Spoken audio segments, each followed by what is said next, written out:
స్వాతంత్రం వచ్చిన తర్వాత అనేక మంది పెద్దలు నెల్లూరు జిల్లా రాజకీయ చరిత్రలో పెద్ద పెద్ద స్థానాలు ముఖ్యమంత్రి స్థాయికి పోయినటువంటి నాయకులు, గవర్నర్ స్థాయికి పోయిన నాయకులు, రాష్ట్రాన్ని ఏలినటువంటి నాయకులు చాలామంది నెల్లూరు జిల్లా నుంచి ఉన్నారు.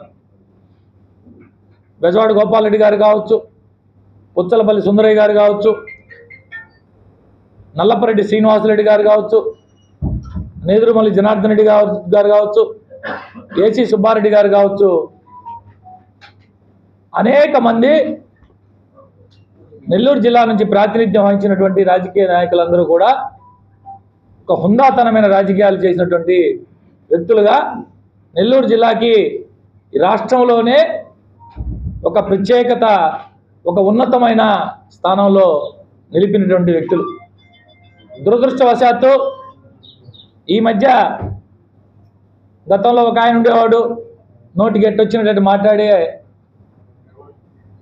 ఈ మధ్యగా కొత్తగా గత కొద్ది రోజులుగా కోవూరు శాసనసభ్యులు నల్లపరెడ్డి ప్రసన్న కుమార్ రెడ్డి గారు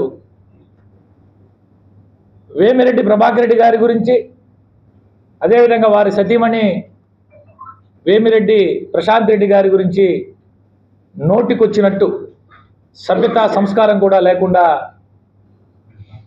ఒక సీనియర్ శాసనసభ్యుడు ప్రవర్తించాల్సిన విధంగా కాకుండా ఏమాత్రం విలువలు లేని వ్యక్తిగా, ఆఖరికి పనికి మాలిన వెధవలు కూడా మాట్లాడిన విధంగా మాట్లాడుతున్నది మనం చూసాం. అన్నా ప్రసన్న,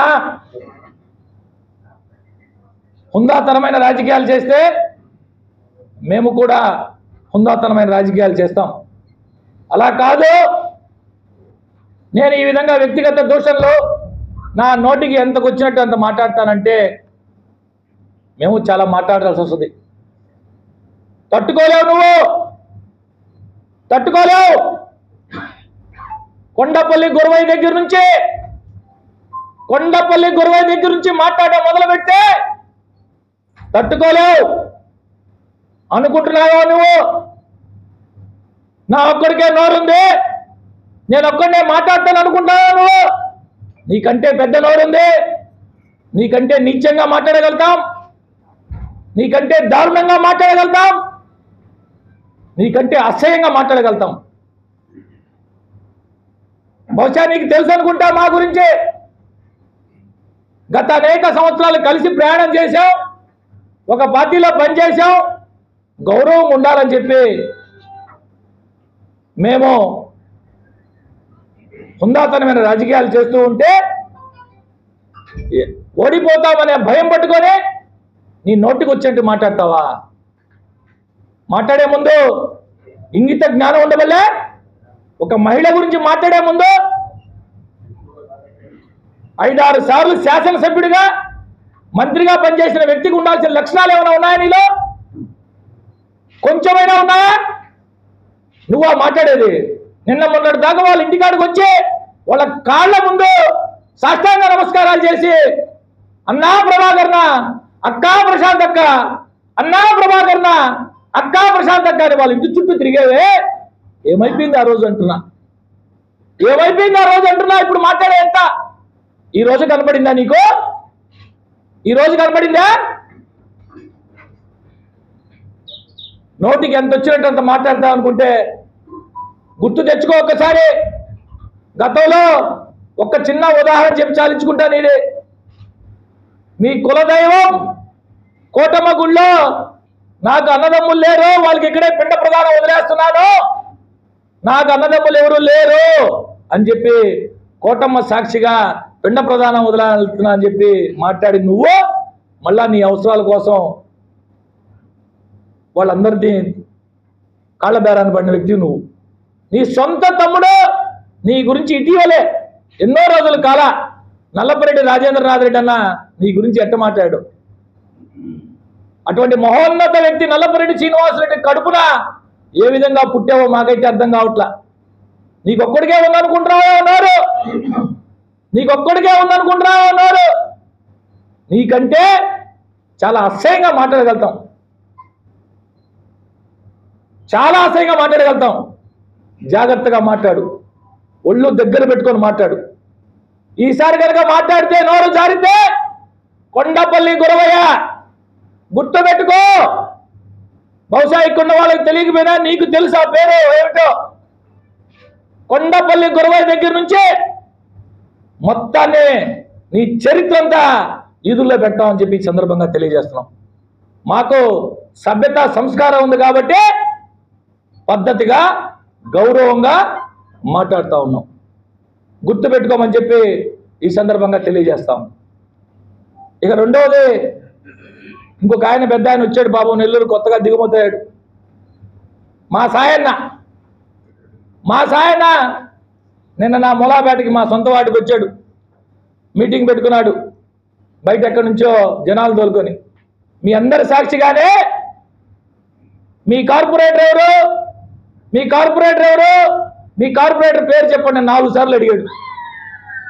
అక్కడ ఎవరైనా స్థానికులు వచ్చుంటే, ఆ ప్రాంత ప్రజానికం కనుక అక్కడికి వచ్చుంటే చెప్పుండేవాడు కార్పొరేటర్ పేరు. మీ కార్పొరేటర్ పేరు కూడా మీకు తెలీదా అని మీడియా సాక్షిగా స్వయంగా ఆయనే అడిగాడు. మనం అంతా చూసాం. మీ కార్పొరేటర్ పేరు నాగమణి అని చెప్పి మాట్లాడాడు మా సాయన్న. ఇది విశాఖపట్నం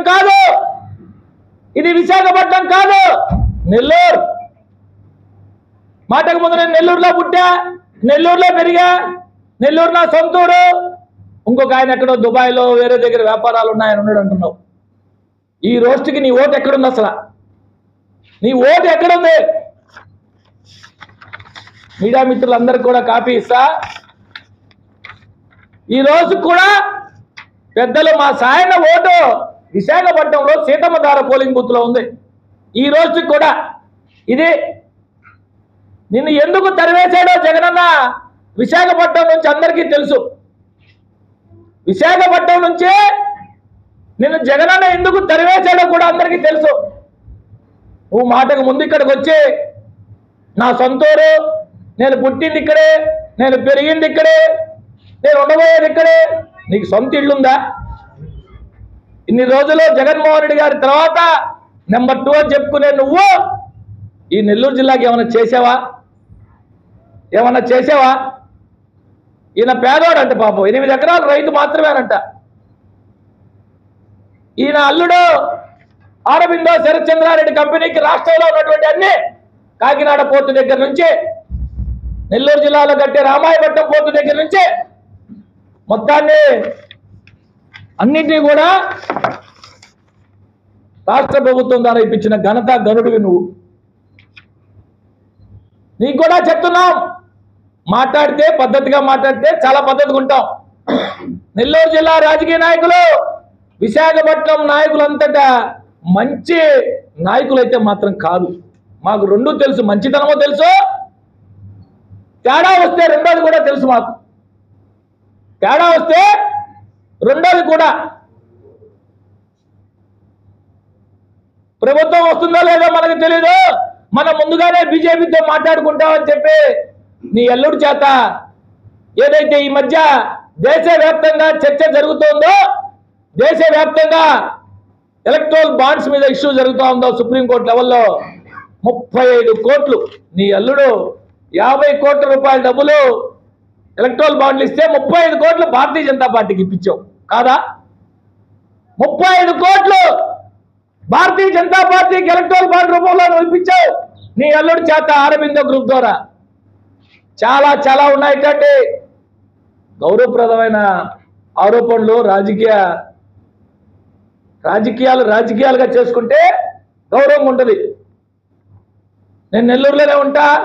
సపరేట్ మేనిఫెస్టో అందరూ అయిపోయింది. సపరేట్ మేనిఫెస్టో నెల్లూరు నగరానికి, ప్రత్యేక మేనిఫెస్టో. ఎక్కడికి పోతే అక్కడ ప్రత్యేక మేనిఫెస్టో. ఉదయగిరికి ఒక ప్రత్యేక మేనిఫెస్టో, నెల్లూరుకి ఒక మేనిఫెస్టో. తెలుగుదేశం పార్టీలో ఎవడని చెప్తే అమ్ముడు పోయారు, వైసీపీలోకి వస్తే ప్రేమగా వచ్చారు. తెలుగుదేశం పార్టీలో ఎవడొచ్చినా ఆయన అమ్ముడు పోయాడు, ఈయన పార్టీలోకి వస్తే అసలు పోలిక ఎక్కడిది? నీకు వేమిరెడ్డి ప్రభాకర్ రెడ్డి గారికి పోలిక ఉంది అసలు? నెల్లూరు నియోజకవర్గ పార్లమెంటు నియోజకవర్గ ప్రజలారా ఆలోచన సాగించండి.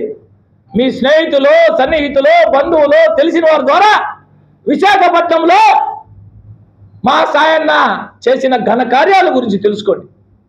ఓటు వేయవచ్చా లేదా అడిగి తెలుసుకోండి.